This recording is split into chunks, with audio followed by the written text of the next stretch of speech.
여러분 안녕하십니까. 시사영광로 진행을 맡고 있는 조현성입니다. 물 공급이 부족한 시기를 일컫는 가뭄이 지난해부터 계속 이어지고 있습니다. 올 들어서는 사정이 조금 나아졌지만 그래도 가뭄은 심각한 상태로 현재 진행형입니다.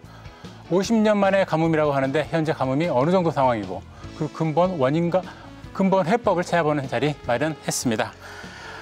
시사영광로는 광주와 목포, 여수 MBC가 공동으로 제작 방송하고 있습니다. 시청자분들의 참여도 기다리고 있습니다.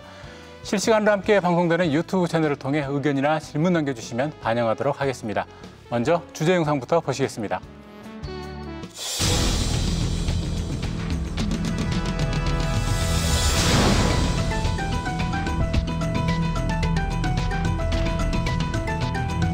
동북댐의 저수율은 작년 이맘때의 절반에 불과한 18.76%. 현재 완도는 극심한 가뭄으로 넙도는 1일급수 6일단수, 소환도는 2일급수 5일단수를 계속하고 있습니다.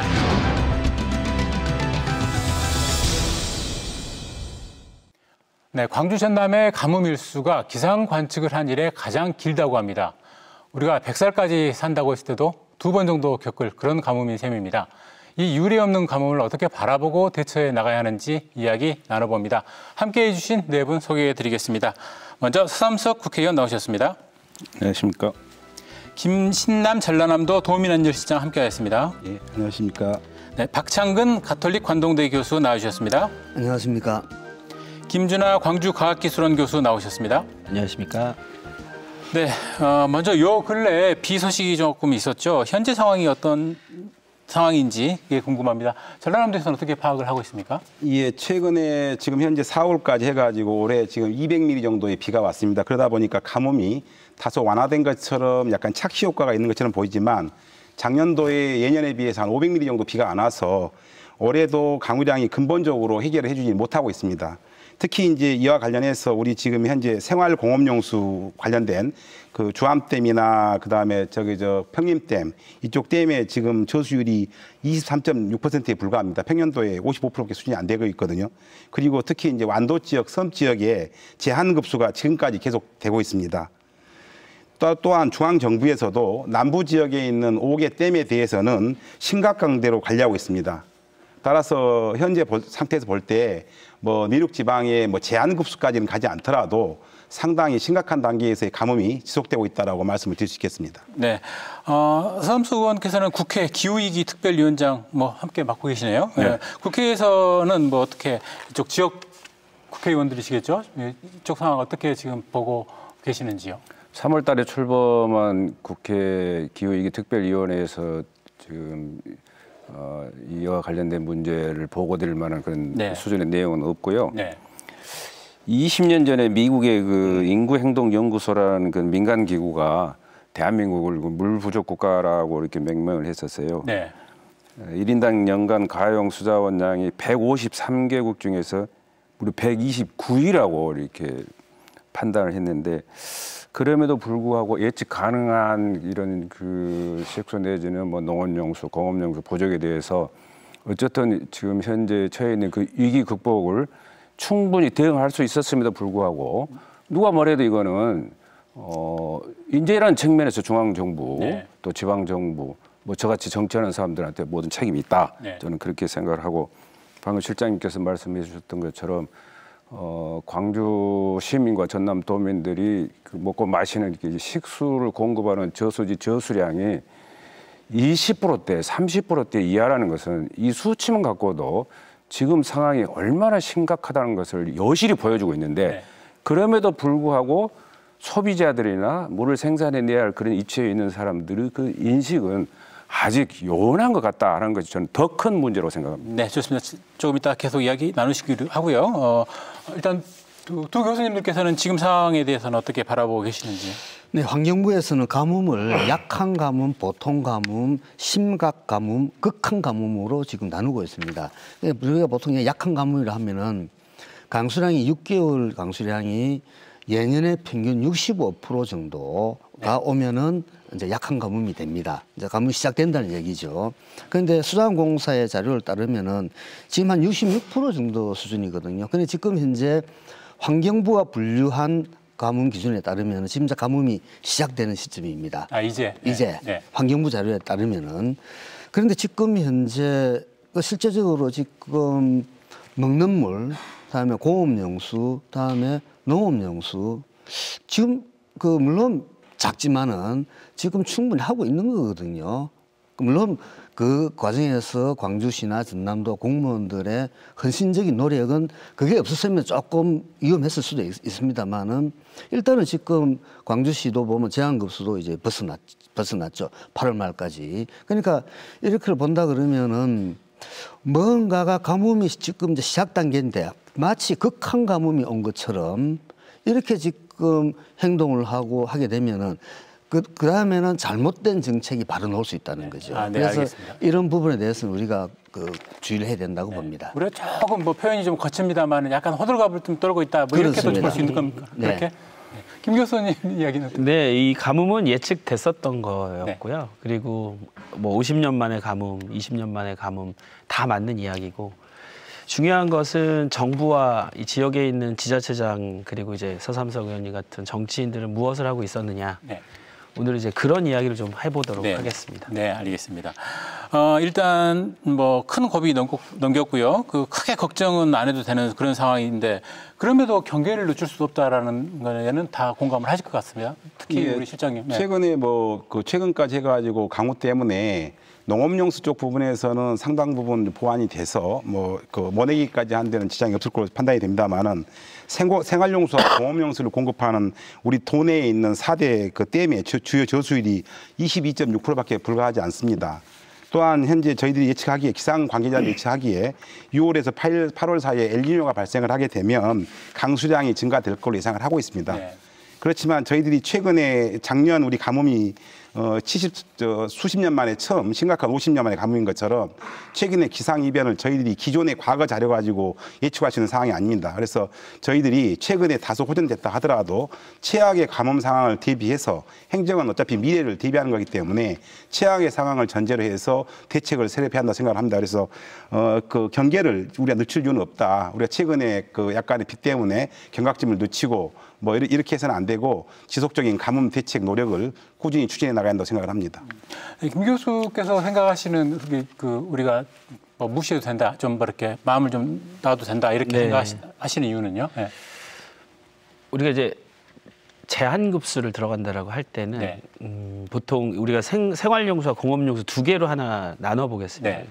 광주광역시처럼 150만의 시민이 살고 있는 곳에 제한급수 하루만 들어가도요. 단수 하루만 들어가도 피해액이 2천억 가까이 나옵니다. 재난 상황이죠, 거의. 재난 상황이죠.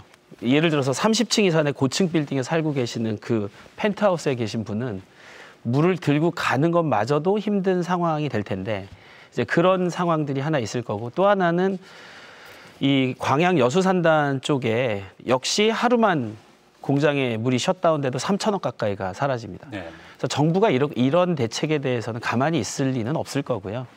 그리고 물에 대한 예측들은 이미 다 충분히 했는데 문제는 이 지역이 이런 가뭄을 처음 겪는 거예요. 네. 그러니까 어찌 보면은 저도 여기 이 지역에 와서 20년을 살았는데 이 정도의 가뭄을 처음 겪고 있습니다. 그렇게 판단을 하고 계십니다. 네, 네. 우리 수치상으로만 이렇게 봐서 사실 50년 만에 가뭄, 역대급 가뭄이라고 해도 실감이 사실 안 되는 건 사실이거든요. 네, 맞습니다. 일단 식수, 이제 식수는 생활용수에 들어가고요. 이제 생활용수 부분은 큰 문제가 지금 현재는 없는 것 같고요. 지금 이제 전라남도 같은 경우는 지금 이제 영농철 아닙니까? 영농철에 대해서는 우리 의원님 어떻게 지금 크게 걱정 안 해도 됩니까? 어떤 상황입니까? 오늘이 24절기 중에 첫 번째 고구날입니다. 네네. 고구날 비가 오면 농사 짓는 분들한테는 이렇게 좋은 현상인데 4월 10일 기준 전남 저수율이 61.1%랍니다. 평년 대비 85% 정도고 특히 저희 지역구인 신안 같은 경우는 그 저수량이 평년 대비 73%에 불과하니까 모내기에는 그렇게 염려가 되는 수준은 아니지만 그걸 떠나서 좀 현행 보험이랄지 관계 법을 보면은 뭐를 일단 이행을 해야 그 피해 보상과 관련된 그 객관적인 기준이 되는데 저는 그 국회 차원에서 이런 그 모순점을 해소하기 위해서 물을 이양하지 않고 그냥 모판에서 물이 없어가지고 이양하지 못한 그런 그 재배 면적에 대해서도 정부가 배 보상을 할 수 있게끔 농업체 대책법을 제가 지금 성안 중입니다. 곧 발의할 예정입니다. 그런 일이 벌어져서는 안 되겠지만 최악의 경우를 대비해서 국회 차원에서 이런 법도 성안하고 있다는 것을 농민들께 이 자리를 그래서 말씀드리고 싶군요. 네, 알겠습니다.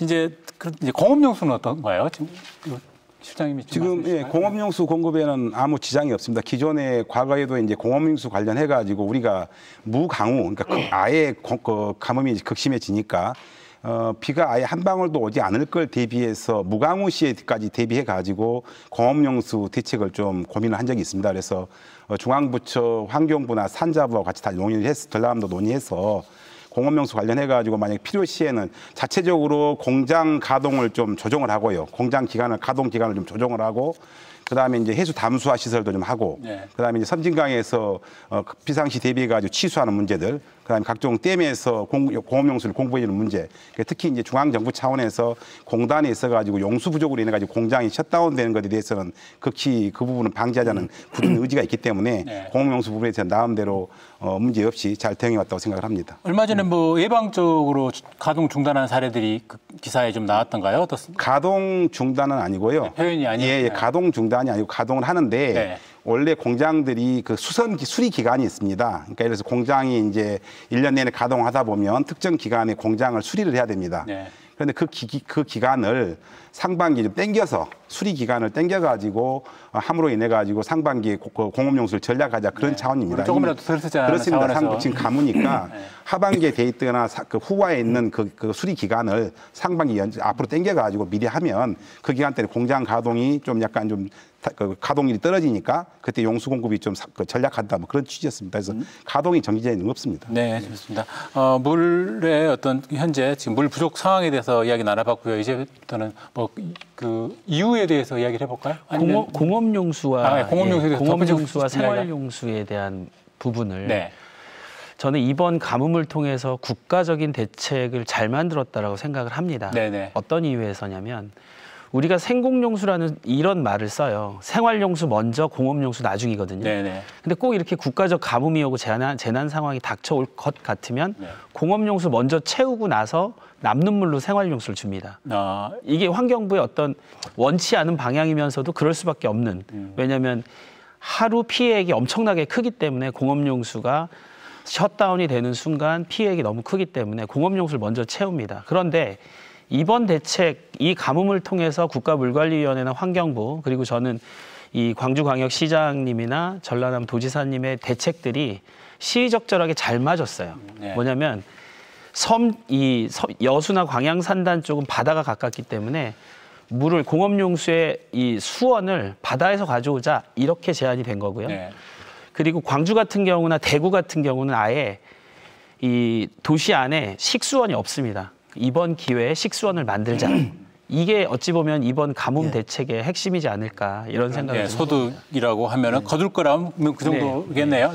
지금 그 환경부 정책을 보면은 제일 먼저 국가 정책에 보면은 제일 먼저 줄이는 게 가뭄이 들면은 그 뭡니까 농업용수입니다. 그 다음에 공업용수고 끝까지 생활용수는 버텨줍니다. 그러니까 이건 사람의 생명과 직결되기 때문에 그렇게 가는 거 있고 지금 광주 제한급수 문제로 얘기하자면은 1992년도로 기억되는데 그때 광주가 제한급수를 해가지고 상당히 고통을 받았을 겁니다. 맞습니다. 그 뒤에 광주가 엄청난 인프라를 마련해서 50년 만에 온 가뭄이라도 지금 견디잖아요. 그런데 거기서 하나 실패했는 게 영산강을 버린 겁니다. 지금 영산강은 지금 오늘 제가 오면서 자료를 보니까 BOD 기준으로 6급수예요. 6급수는 환경부에서 먹는 물로 사용 못하게 되어 있습니다. 그러니까 지금 이제 광주시가 물이 부족하니까 덕흥보 위에서 지금 하루에 3만 톤, 곧 5만 톤까지 공사를 한다 그러는데 이게 바로 된 정책이거든요. 다시 해서 광주 시민들 입장에서는 영산강이 앞마당에 영산강에 물이 많이 잘 흐르고 있는데 제한급수를 한다 그러니까 이해가 안 되는 거죠. 그러니까 그 광주 시민들이 드시는 물은 전부 섬진강에 있는 섬진강물을 가져오거든요. 네. 그러니까 그 섬진강물을 가져오고 영산강물은 먹는 물로 포기해버리니까 섬진강에서 가뭄이 들면은 광주로 올 물이 없어지는 거죠. 그래서 지금이라도 영산강의 수질을 깨끗하게 해가지고 그 물을 먹는 물로 하는 어떤 그런 정책을 펴야 된다는 거죠. 네. 낙동강 같은 경우에는 지금 가뭄이 오더라도 그 부산과 대구는 그 앞마당에 있는 물을 먹거든요. 그래서 지금 계속 수질이 더럽다고 지금 얘기하고 있거든요. 그래서 지금 이제 광주도 영산강 수질을 깨끗하게 해서 그 물을 먹는 거로 하고 급할 때는 섬진강에서 좀 가져오는 네. 이런 정책을 펴지 않으면은 계속 가뭄이 들면 우리 여수하고 광양 산단에서 공업용수들이 다 섬진강 물 가져가거든요. 네. 거기서 계속 공업용수가 필요하게 되면은 광주 쪽으로 줄물이 점점 줄어들 거라는 얘기죠. 그래서 예. 지금 이제 바다로 그냥 버리고 있는 그 영산강 물을 광주가 수질을 개선해서 먹는 물로 활용해야만이 근본적인 가뭄 해결을 할 수 있다고 봅니다. 박 교수님께서는 오늘 토론에 뭐 결론부터 이렇게 먼저 내주신 것 같은데요. 일단 좋습니다. 일단 가뭄의 어떤 실태에 대해서는 지금 이야기 나눠봤고요. 이제 왜 이런 상황이 왔는지에 대해서 좀 이야기를 나눠봤으면 좋겠다 싶습니다. 근데 이번 가뭄의 근본 원인은 조금 더 구체적으로 해주신다면 또 김 교수님께서 이야기를 좀 해주시면요. 기후 변화죠. 네. 기후 변화는 피할 수 없는 상황이고 전 세계가 똑같은 고통을 겪고 있는데 전 이제 결론부터 말씀드리면 이 기후 변화에 취약계층이 생긴다는 부분에 대한 메시지라고 봅니다. 네. 이번 가뭄은. 그러니까 겨울에는 춥게 되면 난방비가 더 들어가고 여름엔 덥게 되면 냉방비가 더 들어가는 상황인데 가뭄이면 여기 플러스 알파 물 비용까지 더 목마르게 되어 있는 상황입니다. 그래서 기후 변화에 대한 대책이 필요한데 근본적인 문제는 이번 같은 경우는 연이어 2년 연속 마른 장마라고 하는 형태가 벌어졌어요. 이건 뭐냐면 북극에 있는 이제 얼음들이 녹으니까 제트기류라는 게 형성이 많이 돼서 네. 제트기류가 빨라져야 되는데 제트기류 속도가 낮아지니까 원래는 고온다습, 저온다습 두 개의 다습 기단이 네. 만나가지고 장마가 형성돼야 돼요. 네. 습한 기단 두 근데 제트기류가 약해지고 오히려 고온 건조한 기단과 저온 다습, 고온 다습한 기단이 만나가지고 고온이 이렇게 눌려버렸어요. 이걸 열돔 현상이라 그럽니다. 네. 열돔으로 눌러버리니까 비는 적게 오고 날은 후덥지근하고 네. 그래서 결국은 마른 장마가 2년 연속 오면서 저수율을 채우지 못했어요. 기후 변화가 가장 큰 원인이라고 생각을 합니다. 네, 좋습니다. 비가 많이 안 왔다고 하는데 숫자상으로 좀 실감이 잘 안 됩니다. 어떻습니까? 지금 보통 평년 대비해서 우리가 평년이라고 하면 보통 이제 30년 평균 강우량을 얘기합니다. 네. 평년 강우량이 한 1,400mm 되는데 네. 작년도에 한 850mm 왔습니다. 그래서 평년 수준이 한 60% 수준이거든요. 네. 그러니까 이게 이제 그동안 쭉 보시면 아까 우리 위원님들이 말씀하신 것처럼 94년도, 5년도, 그러니까 93년, 4년, 5년, 3년 동안에 그때 그 비가 그렇게 가뭄이 극심해가지고 제한급수됐거든요. 지금 올해 그 상황이 비슷합니다. 네. 그래서 작년에 평년에 비해서 한 500mm 이상 비가 와서 그 여파가 지금까지 굉장히 크다고 보겠습니다. 그래서 가뭄은 저는 그 두 가지로 나누고 싶은데 하나는 기상학적 가뭄, 하늘에서 비가 적게 오는 거죠. 요거는 이제 우리 교수님 말씀하셨다시피 이거는 인간이 할 수 있는 게 아닙니다. 네. 그러니까 이거는 이제 더 큰 틀에서 뭐 우리 의원님께서 위원장을 맡고 계시는 이런 쪽에서 큰 틀에서 해결되는 문제고 그다음에 사회적 가뭄이라는 것은 저는 두 개로 또 나누는데 하나는 물을 공급할 수 있는 시스템이 잘 안 돼 있으면 가뭄이 드는 거죠. 네.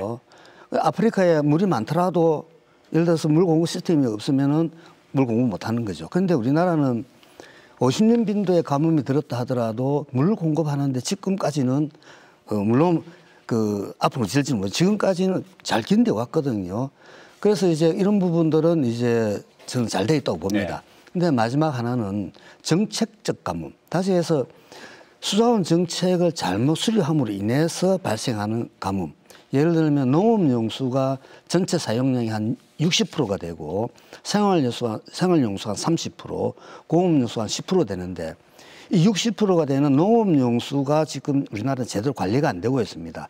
여기에서 관리를 잘못하다 보니까 다시 해서 낭비 요소를 찾고 이렇게 해가지고 물을 확보를 해주면은 생활용수나 공업용수에서 숨통을 트지 않습니까? 여기에서는 그냥 지금 농업용수 이용량이 지금 블랙박스입니다. 네. 이런 어떤 상황에서는 잘못된 수산 정책이죠. 여기에 따라서 가뭄은 발생할 수 있다. 네. 그래서 이런 부분들을 우리가 우리 사회에 고민해야 되는 시점이라고 봅니다. 네. 정책적 가뭄에 좀 포커스를 좀 두고 계시네요. 네. 농업용수의 우선순위가 너무 많이 가 있기 때문에 정책적으로 네. 그게 이제 밖으로 노출이 되든지 그렇지 않든지 간에 그 이야기를 해주신 건데.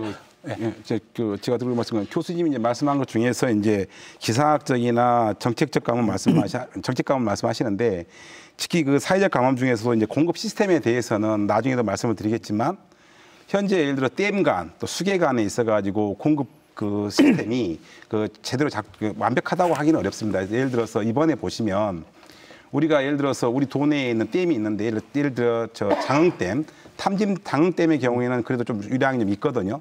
그런데 좀 더 나은 편인데 나머지 지금 주암댐이나 다른 댐이 약하단 말이죠. 그래서 우리 지역 내에서의 댐 간의 어떤 수준 차이, 그러니까 유량의 차이 문제, 그다음에 우리나라에 지금 4대든 5대든 수계가 있습니다. 한강계, 낙동강계에 있었는데 이 수계 간에 이제 예를 들어서 앞전에 지금 현재 우리가 여기는 남해안은 남부지방은 극심한 가뭄이지만 저희 수도권에는 물난리가 나서 심각했지 않습니까? 저 동북권하고. 그래서 그때 이제 그러면 그 많은 물들을 어떻게 우리가 정리할 것이냐 이런 부분에 있어서는 방금 말씀한 정책적 가뭄 못지않게 이 공급적인 사이드 측면에서의 어떤 문제점들도 우리가 장기적으로 검토를 해야 된다.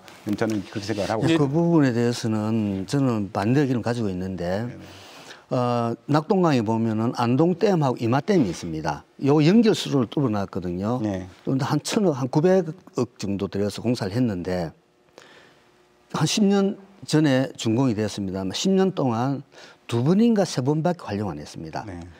이게 뭔 얘기인가 하니까 지금 현재 환경부 정책도 보더라도 댐 간의 물을 연결하는 도수튼을 뚫겠다고 하는데 예를 들어서 이쪽 지역에는 A댐은 가뭄이 안 들고 B댐은 홍수가 납니까? 아니거든요. 같이 가뭄이 들어가서 물이 줄어듭니다. 서로 보내주고 할 그런 물이 없습니다. 그러니까 그게 이제 환경부가 지금 중심을 두고 하고 있는데 아마 할 겁니다. 이거는 분명하게 말씀드립니다만은 예산 낭비로 이어집니다. 네. 이마댐하고 안동댐 사례를 보면은 네. 이게 예산 낭비였구나. 그때 정부의 그 당시 설명도 그랬습니다. 물이 많은 데서 주고 받는다. 그런데 이게 가뭄이 들면 같이 들기 때문에 그런 것은 적절하지 못한 정책입니다. 이제 물 순환이라는 측면에서 봤을 때는 이제 우리가 스마트 워터 그리드라고 하는 네. 그리드 시스템 확보가 서로 연결시켜 놓는 거죠. 네. 거죠. 뭐랑 똑같냐면 지금 재생에너지와 화석 연료 발전, 재생에너지와 원자력 발전을 같이 연결시켜서 에너지 믹스를 만들어내거든요. 이 물도 똑같이 가야 된다라고 생각을 합니다. 그런 면에서 농업용수의 50% 정도가 농업만을 위해서 사용되는 건 아니거든요. 네. 증발산량이 훨씬 더 많고 농업용수는 이 오픈돼 있는 도수로를 통해서 내려오기 때문에 증발되는 양이 상당히 많아요. 근데 이런 것들에 대한 관리를 이번 기회에 환경부와 이 광역 지자체 2군데에서 스마트 워터 그리드라는 개념을 정착을 시켰습니다. 그래서 네. 환경부도 역시 물론 예전부터 했었어야 되는데 이번 가뭄을 통해서 배운 거고요. 우리 강기정 시장님이나 김용록 지사님도 이번 가뭄을 통해서 옛날부터 그런 얘기가 있었는데 이거 한번 이번에 고민해보자라고 하는 부분이 저는 물순환 측면에서는 광역단체가 처음으로 고민한 일이라고 상당히 의미가 있다고 생각을 합니다. 가장 최근에 그러니까 작년부터 이어지고 있는 가뭄에 대해서는 비교적 대처가 잘 됐다라는 게 박 교수님도 동의하시는 부분이고 대부분 다 동의를 하시는 것 같고요. 그러면 이제 그동안에 사실은 근데 이제 이런 가뭄 상황들이 이번에만 또 빚어진 건 아니지 않습니까? 그래서 그동안에 어떤 지자체 차원에서의 어떤 대응들이 있었는데 조금 뭐랄까 산발적이라 할까요? 좀 체계적이지 못했다 그런 느낌은 좀 있습니다. 그 부분에 대해서는 어떻게들 보시는지요? 저희 도 입장에서 말씀을 드리면 기존에 저희 도도 이제 방금 말씀하신 것처럼 이 가뭄 관련해 갖고 컨트롤 타워가 정확하지 않았습니다. 당초에는 이제 먹는 물 쪽은 생활용수 공급은 네. 동부 환경국에서 하고 있고 농업용수는 농정국, 그다음 공업용수는 전략산업국 이런 식으로 돼 있어서 이제 안전실, 도민 안전실이 이제 출범을 했기 때문에 그 전에 출범했기 때문에 그러면 그 가뭄 관련한 컨트롤 타워는 가뭄도 자연 재난이니까 도민 안전실에 총괄을 하되 그러면 그걸 발족을 시키고 이제 총괄 본부장으로 저희 김영록 도지사가 이제 진두지를 하고 계시거든요. 과거에 이제 각 부서별로 단발적으로 했던 정책들을 다 모으고요. 방금 최종적으로 결국은 이제 뭐냐면은 물 수요 측면, 그러니까 수요를 줄이는 방법, 수요 관리 측면하고 공급 사이드에서 장기적으로 어떻게 맞출 거냐. 결국은 뭐냐면은 아까 교수님은 이제 지역 내에서의 댐 간의 연계에 대해서만 말씀하셨지만 그 부분이 비현실적이라고 얘기하지만 수계 간에 예를 들어서 한강이나 저기 낙동강 쪽에가 물이 많으면 그걸 금강이나 영산강 쪽으로 만약 예를 들어 이쪽이 약하다면 그래서 그게 이제 그 워터그리드 시스템인데 저희 도가 이번에 그 VIP 대통령 오실 때 그걸 건의를 했습니다. 환경부 쪽에다가. 뭐냐면 퀸즐랜드 사례가 있어서 현재 자연수, 그러니까 하늘에서 내리는 물을 가둬갖고 댐 간에 하는 건 당연한 거고 거기에 이제 오폐수나 재이용수를 하는 문제, 그다음 해수 담수화들을 전부 다 연결해가지고 스마트 그리드 시스템, 그러니까 워터 그리드 시스템을 만들어서 어떻게 보면 그 부분도 방금 교수님 말씀한 것처럼 에너지 믹스처럼 워터 믹스라고 보면 되죠. 그래서 그 부분에 대해 종합적으로 지금 앞으로 해 나가려고 이렇게 하고 건의를 했습니다. 네, 알겠습니다. 지자체 차원에서 그 한 말씀을 드리면은 이제 워터 그리드하고 다시 물하고 전기하고는 성격이 다릅니다. 전기는 낮은 데서 위로 가거든요. 그런데 물은 낮은 데서 위로 가려면 위로 가려면 펌핑해야 되기 때문에 충격에 의한 것이 아니라 애보다 배꼽이 더 큽니다. 그리고 이미 영산강과 섬진강은 서로 물 교환을 잘 하고 있습니다. 다시 해서 표현이 그렇습니다만은 영산강에 사시는 분들은 섬진강에 있는 물을 지금 수탈하고 있는 거거든요. 뺏어오는 거죠. 그런데 이것을 정상을 시켜주고 그러니까 지금 우리가 한 발 물러서 보면은 영산강에는 물이 그래 줄줄 흐르는데 우리 그 영산강 광주 바로 밑에 조사를 해보니까 광주가 한 하루에 한 50만 톤 정도 생활용수 가까이 이용하더라고요. 지금 하루에 100만 톤씩 흘러내려가고 있어요. 이상씩. 그러면은 충분히 수질을 개선하면은 그 물을 먹고 그리고 농업용수하고 이런 것도 부족하면은 기존의 섬진강에서 가져오면 되는 거거든요. 그래서 이게 워터 그리드가 듣고 보면은 좋은 개념일 것 같지만은 이미 광주는 하고 있는데 섬진강 입장에서는 엄청난 피해를 본다는 거죠. 그래서 이런 부분은 좀 우리가 조심할 필요가 있다 그래 봅니다. 네, 뭐 좀 이따가 그러면 좀 더 디테일한 부분 나오면 구체적인 부분 나오면 또 다시 이야기하기로 하고요.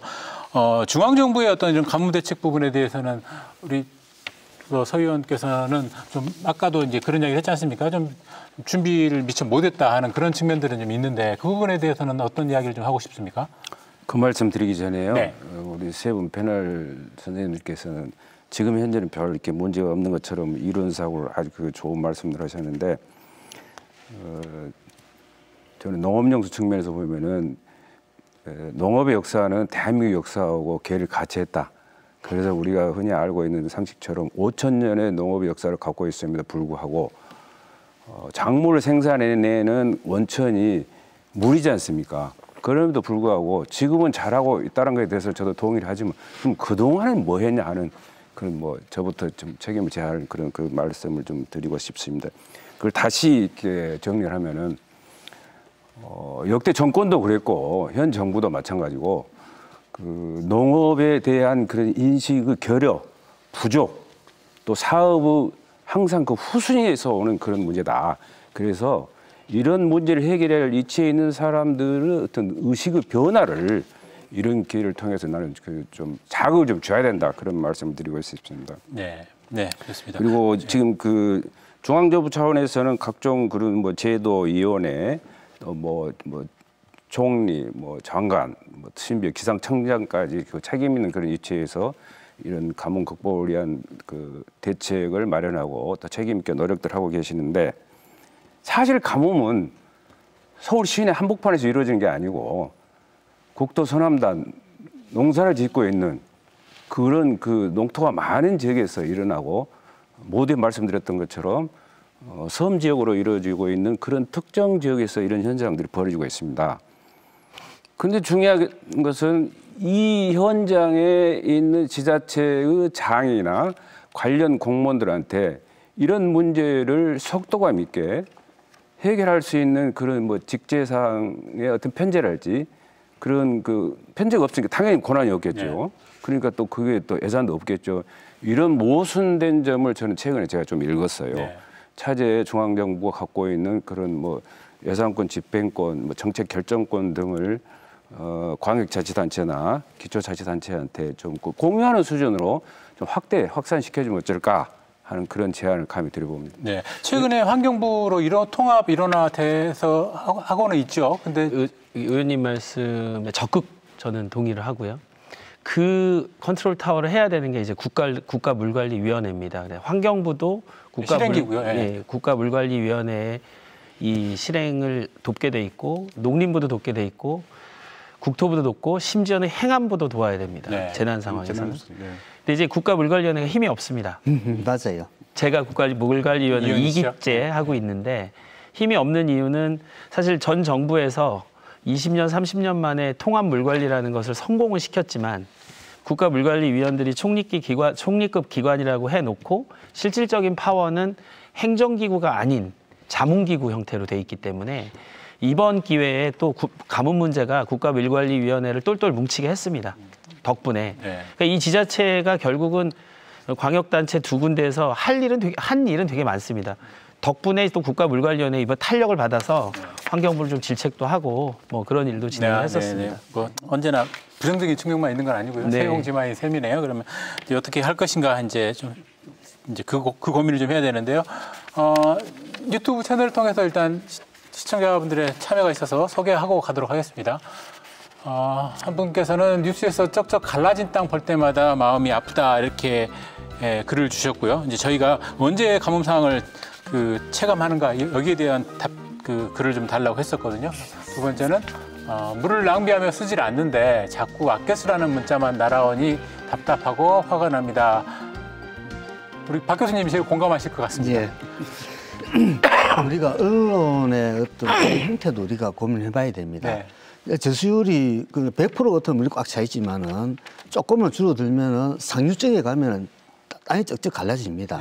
그런데 댐 쪽에서 보면 물이 있거든요. 그래서 언론에서는 이제 그런 것들이 그러니까 보도 가치가 있고 임팩트가 있으니까 그런 것 같아요. 지금 예를 들어서 20% 30% 저수율이라 그러면은 댐 상류에서 찍으면 그냥 황무지죠. 식물을 하루도 안 먹고. 네. 그런 것들이 이제 저는 조금 언론에서도 조금 자제를 해야 된다는 그런 말씀을 드리고, 그다음에 지금 물 아껴 쓰라. 아마 광주시 공무원분들께서 진짜 답답하고 힘들었을 거예요. 언론 자료를 보니까 상당히 많이 생활용수를 아꼈더라고요. 그게 이제 어떻게 보면 가뭄을 극복하는데, 다시 2년 연속 가뭄이 들어섰을 때 우리 일반 시민들도 비록 자기가 아껴 쓰고 있지만은 샤워 시간을 1분 더 줄인다든지 그런 식으로 조그맣게 다들 힘을 모으면은 이런 위기가 극복이 되거든요. 그래서 일반 시민들이 그런 어떤 항의를 하더라도 아마 공무원들도 항의 전화 많이 받을 거예요. 그렇지만은 그거에 대해서 일희일비 하시지 마시고 꾸준하게 정책을 펴서 결국은 광주 시민을 위한 정책 아니겠습니까? 그렇게 받아들이면 좋겠습니다. 저는 조금 다른 생각인 게, 캠페인은 해야죠. 당연히 정책을 펼치시는 분들, 행정을 하시는 분들은 캠페인을 통해서 도움을 요청을 하시는 건 당연히 해야 될 일이고요. 저는 근본적인 문제를 해결하자, 저런 캠페인을 하는 것보다는 차라리 물을 만들자라는 위주입니다. 그래서 광주는 식수원이 없기 때문에 강을 통해서 아까 말씀하신 수질 개선을 통해서든 강변 여과수라고 하는 또 좋은 제도도 있으니까 그런 기술들을 통해서 식수원을 좀 확보하고, 전남 같은 경우는 해안가에 있는 공업용수를 바닷물에서 확보하는 물을 만드는 정책이 어찌 보면 근본적인 해결입니다. 가뭄에 대한. 그래서 캠페인은 당연히 하시고 근본적으로 물을 만들어 주셨으면 좋겠습니다. 해결책 이야기 이제 조금 이따가 다 하기로 하고요. 조금 다른 이야기입니다만, 최근에 조선일보에서 호남이 영산강보를 해체 개방해서 가뭄을 겪고 있다, 이런 기사를 일면에 냈습니다. 일단 사실은 아니죠. 어떻습니까? 그거는 오보라도 그런 오보가 없습니다. 오보일까요? 가짜 뉴스일까요? 가짜 뉴스죠. 다시 해서 지금 그게 이 상황을 잘 보면은 3월 31일자로 대통령께서 주암댐 오십니다. 그러고 나서 두 번에 걸쳐서 그러니까 보를 활용하라라는 어떤 정책 지시를 내리게 됩니다. 그러다 보니까 환경부가 이제 안 났죠. 그래서 이때까지 잘하고 있는 댐보하고 또 연계 운영을 잘하고 있는데 거기다가 과학적이라는 말을 하나 더 붙여가지고 지금 하고 있거든요. 근데 이런 것을 하려고 그러면 또 언론에 힘이 안 필요하겠습니까? 그래서 쉽게 해가지고 영산강에 성천보하고 죽산보가 있는데 그 보가 만들어지고 나서 수문을 닫았을 때 만약 그 물을 사용한 것 같으면 어떨까요? 수위가 떨어지겠죠. 한 번도 떨어진 적이 없습니다. 그러니까 수문을 닫아놓고 놔두면 물이 계속 넘쳤어요. 다시 해서 다른 말로 하면은 보에 가둬진 물은 쓸모가 없는 물이었다는 거죠. 용도가 없다는 거죠. 그 물을 가지고 저희 가뭄을 해결하라. 글쎄요. 그러니까 다시 해서 보에 대한 어떤 지난 정부가 보에 대해서 성천보 같은 경우에는 수문 개방, 죽산보는 철거로 결정이 났거든요. 났는데 그러니까 영산강 됐고요. 영산강 제자연화 문제가 아주 컸죠. 그런데 이 제자연화 어떤 게 한순간에 이제 무너지는 이제 사건이 돼버리는 거죠. 그래서 만약에 성천보나 죽산보가 그 물을 사용하고 있고 또 그것 때문에 가뭄 일부 된다 그러면 해야 되겠지만 저는 그렇지 않다. 저는 맞습니다. 맞고요. 근데 이거는 낙동강 관련된 기사면 맞아요. 네, 그렇죠. 낙동강은 그러니까 보들이 낙동강에 있는 보들이 식수원이에요. 낙동강 자체가 생활용수로 사용할 수 있는 식수원이기 때문에 가능한 이야기인데 지금 영산강은 위쪽에 상류에 있는 담양댐부터 시작해서 모든 하천이 농업용수입니다. 농업용수이고 또 승천보나 죽산보 같은 경우는 직강하천으로 상류에 10km 정도 위에 하수처리장 방류수가 있어요.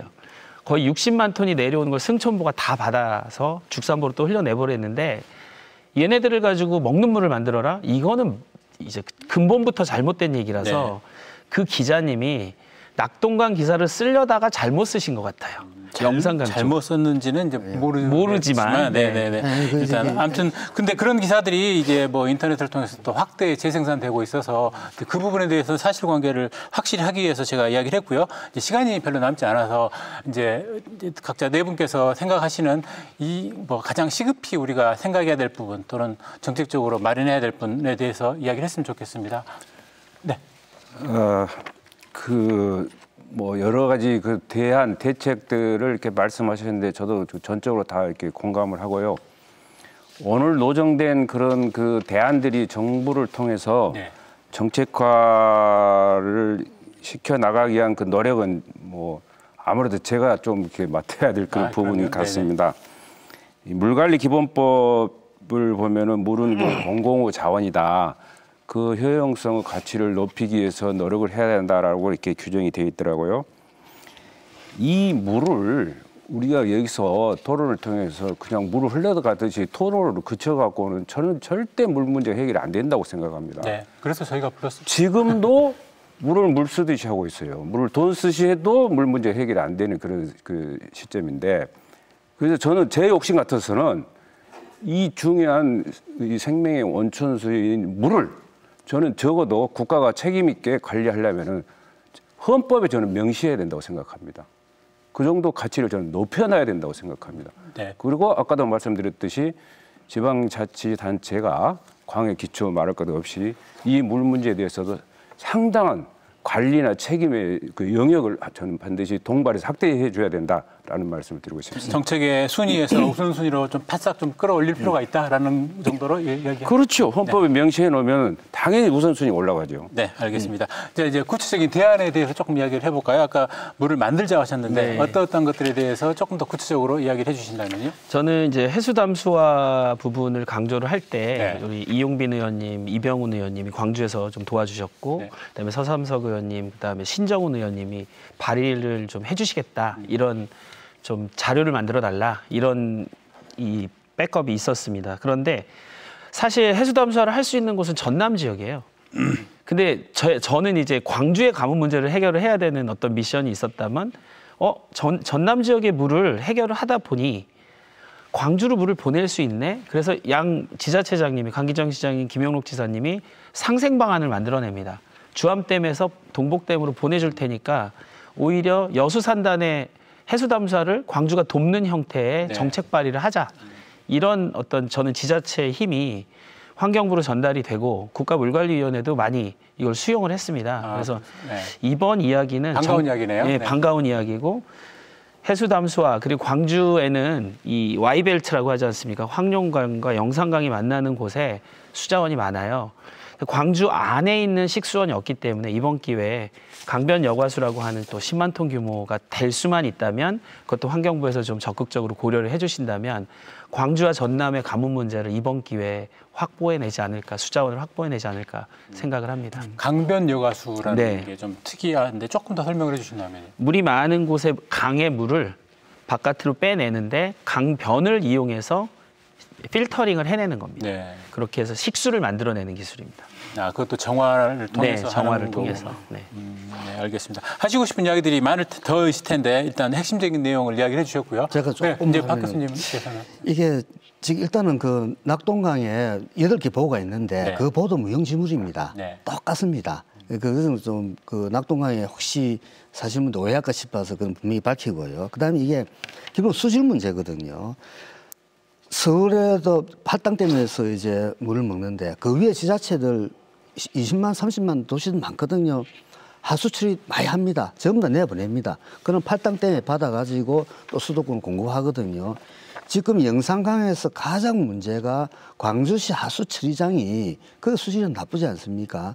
그거를 다시 해서 버려진 영산강이기 때문에 광주시나 중앙정부에서는 신경 안 쓰는 거죠. 그러니까 수질 개선을 하지 않고는 결국은 안 된다. 그리고 그 한강 같은 경우에는 1급수로 관리합니다. 네. 지금 7수입니다. 오늘 확인해 보니까. 그런데 영산강은 지금 6급수로 넘어가고 있습니다.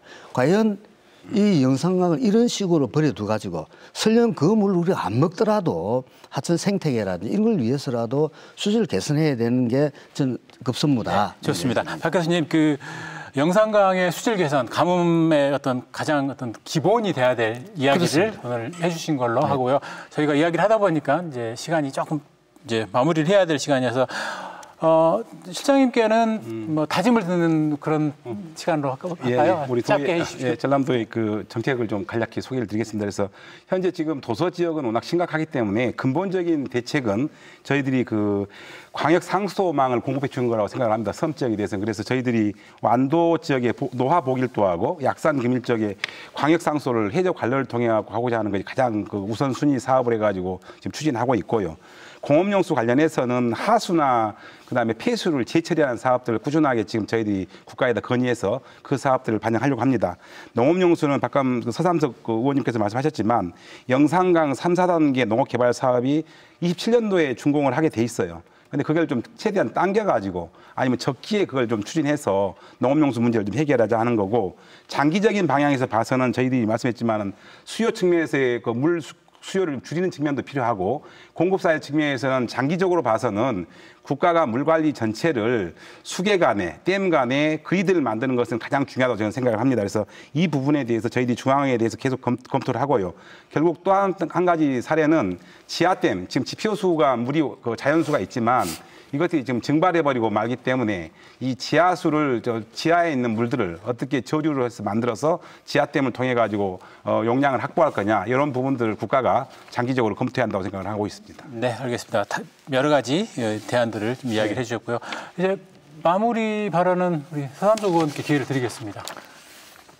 저는 뭐 국회에 몸담고 있는 사람이기 때문에 두 가지만 말씀드리겠습니다. 섬 지역 물 관리에 대한 그런 법이 없어서 제가 20대 때 농어촌 정비법 개정안을 발의해서 지금 통과돼 가지고 실행이 되고 있고 또 그 21대 들어와서도 같은 법을 개정안을 발의해 가지고 좀 이렇게 통과가 됐는데 예를 들면 그 농식품부가 2013년에서 2018년까지 적용을 목적으로 계획을 수립하고 2018년 이후에 계획을 세우지 않았어요.